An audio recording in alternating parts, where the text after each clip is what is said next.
Bismillahirrahmanirrahim. Assalamualaikum warahmatullahi wabarakatuh.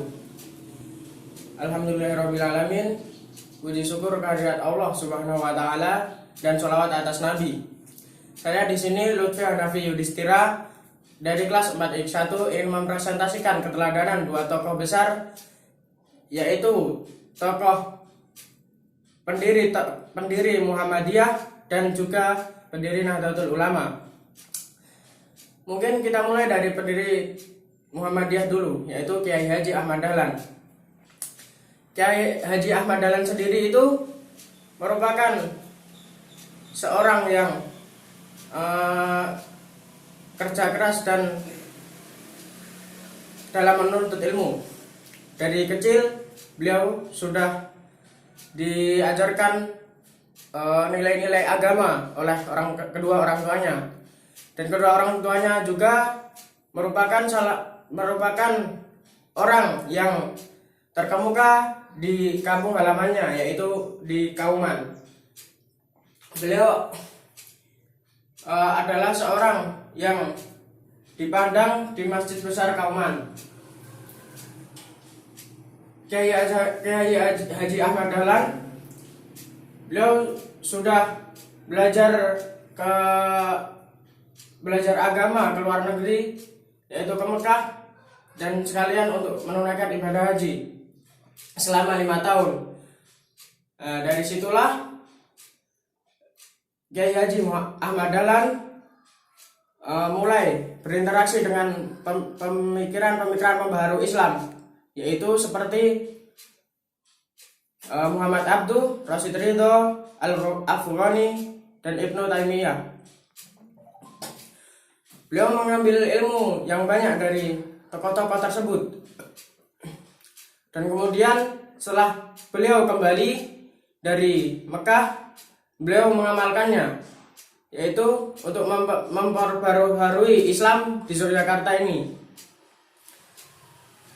Beliau memperbarui Islam dari budayanya yang terdapat di Yogyakarta ini, karena dulu Islam di Yogyakarta ini terkontaminasi dengan budaya-budaya Jawa yang juga menimbulkan TBC. Apa itu TBC?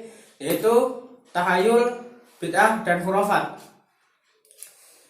Dari sinilah karir beliau dimulai. Beliau mulai berpikir untuk bagaimana caranya untuk memajukan umat dan mengajarkan agama Islam kepada masyarakat di dunia ini, terkhusus di Indonesia dan di kotanya sendiri, yaitu Yogyakarta, agar menjadi masyarakat Islam yang sebenar-benarnya, yang tidak tercampur oleh apapun. Beliau sering diejek-ejek oleh tetangga maupun masyarakat di kampungnya, karena beliau membawa kebudayaan yang baru. Akan tetapi kebudayaan itu adalah kebudayaan benar, kebudayaan Islam yang benar. Tapi beliau tidak risau akan itu. Beliau sadar bahwa perjuangan itu pasti banyak gelak-geloknya, dan juga beliau rela diajak dan masuk ke organisasi Budi Utomo hanya untuk mengajarkan agama Islam, yang di situ merupakan tempat yang melahirkan tokoh-tokoh nasionalis yang sangat terkenal. Dari situlah beliau mendapatkan ide untuk membuat sebuah organisasi Islam, yaitu organisasi Muhammadiyah. Organisasi Muhammadiyah itu sendiri beliau gerakkan pada bidang kemasyarakatan dan pendidikan, agar masyarakat itu maju dan berpendidikan, serta tahu mana yang baik dan yang buruk. Dan atas jasa-jasa beliau tersebut, beliau setelah wafatnya selang beberapa tahun beliau dinobatkan menjadi pahlawan nasional Indonesia karena jasa-jasa beliau tersebut. Yang kedua, mungkin kita bisa lanjut ke tokoh pendiri Nahdlatul Ulama, yaitu Kiai Haji Hasyim Asy'ari. Kiai Haji Hasyim Asy'ari ini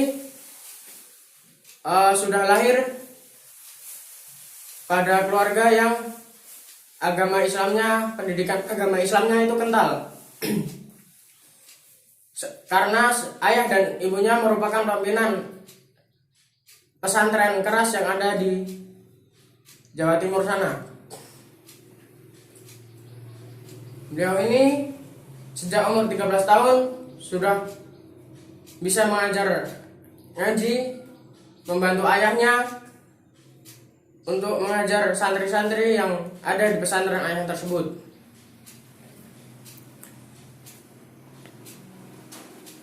Lalu beliau itu merupakan orang yang bekerja keras, akan menuntut ilmu. Beliau menuntut ilmu dari satu pesantren ke pesantren lain,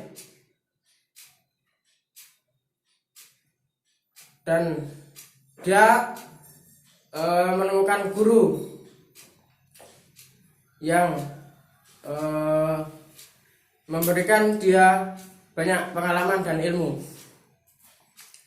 Setelah itu dia pergi belajar menuntut ilmu di Mekah selama beberapa tahun, dan beliau kembali ke kampung halamannya kembali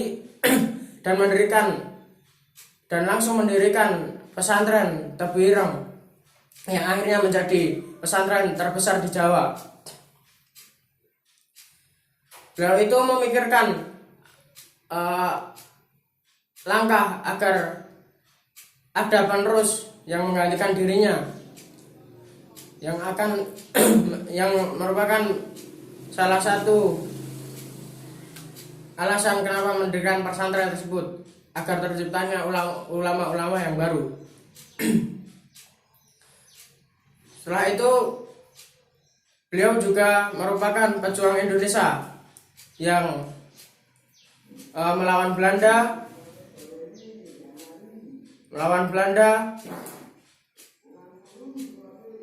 dan pada di masa penjajahan itu.